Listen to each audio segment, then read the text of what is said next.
நண்பர்களே, இன்று கண்ணன் பற்றிய கண்ணன் குசேலனை சந்தித்தது ஏன்? இந்த வீடியோ உங்கள் வாழ்க்கையில் நிஜமான மாற்றத்தை கொண்டு வரும்.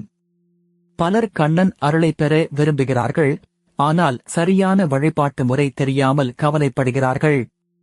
இன்று அந்த குழப்பம் நீங்கும். பழங்கால தமிழ்நாட்டு கோவில்களில் கண்ணன் பக்தர்கள் கடைபிடித்து ஒரு மறைபொருள் இருக்கிறது. அது வெறும் சடங்கு அல்ல, உங்கள் மனம், உடல், குடும்பம் அனைத்துக்கும் நேரடி தொடர்பு உடையது. மதுரை மீனாட்சி அம்மன், பழனி, திருச்செந்தூர், சிதம்பரம் போன்ற புனித திருத்தலங்களில் இன்றும் அதே முறை பின்பற்றப்படுகிறது. அந்த மரபை புரிந்து கொண்டு செய்தால் பலன் தவிர்க்க முடியாது. முதல் படி, காலை 5 முதல் 6 மணிக்குள் குளித்து தூய ஆடை அணிந்து மனதை அமைதிப்படுத்துங்கள். கண்ணன் திருநாமத்தை மனதில் வைத்து 11 முறை சொல்லுங்கள். இரண்டாவது படி, விளக்கு ஏற்றி புத்தம்புதிய மலர்கள், தேங்காய் அல்லது பழம் படைத்து வழிபடுங்கள். பக்தியும் நேர்மையும்தான் முக்கியம், விலையுயர்ந்த பொருட்கள் அல்ல. மூன்றாவது படி, கண்ணன் குசேலனை சந்தித்தது ஏன் தொடர்பான குறிப்பிட்ட மந்திரத்தை தினமும் 27, 54 அல்லது 108 முறை சொல்லுங்கள். 21 நாட்கள் தொடர்ந்து செய்தால் மன தெளிவு கிடைக்கும்.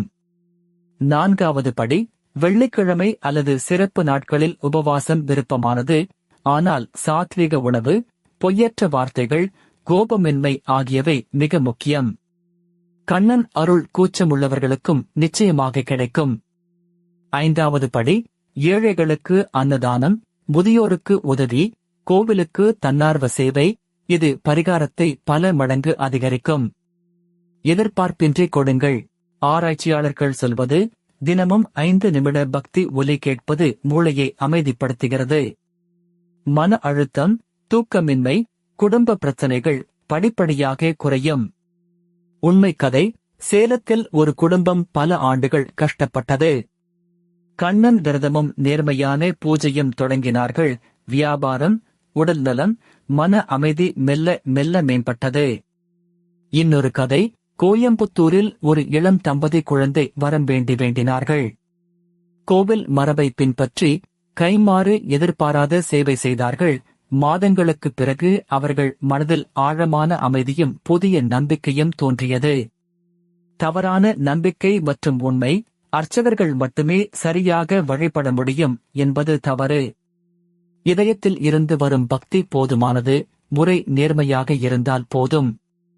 மற்றொரு தவறான நம்பிக்கை, ஒரு தவறு எல்லாவற்றையும் பாழாக்கிவிடும் என்பது தவறு.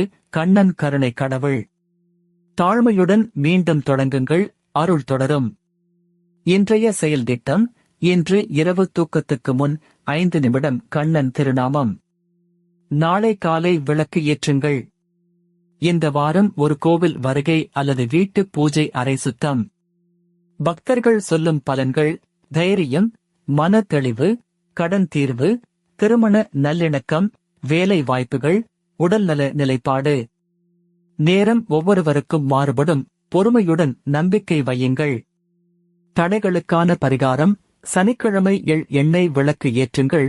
அம்மன் அல்லது முருகன் கோவிலில் கருப்பு வஸ்திரம் படையுங்கள். 108 முறை வேகத்தை விட கவனத்துடன் உச்சரியுங்கள். குடும்பத்தில் குழந்தைகள், எளிய சுலோகங்கள் கற்றுக் கொடுங்கள்.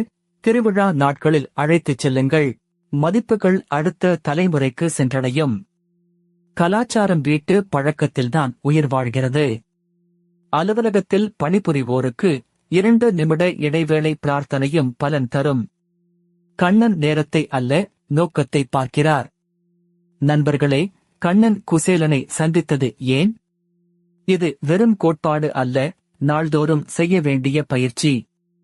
சிறிதாக தொடங்குங்கள், 21 நாட்கள் தொடர்ச்சியாக செய்யுங்கள். ஆலய மணி சேனலில் சந்தா செய்யுங்கள். தினமும் கோவில் ஞானம், பரிகாரம், தல புராணம் வருகிறது. மணி சின்னம் அழுத்துங்கள், எந்த வீடியோவும் தவறாமல் காணலாம்.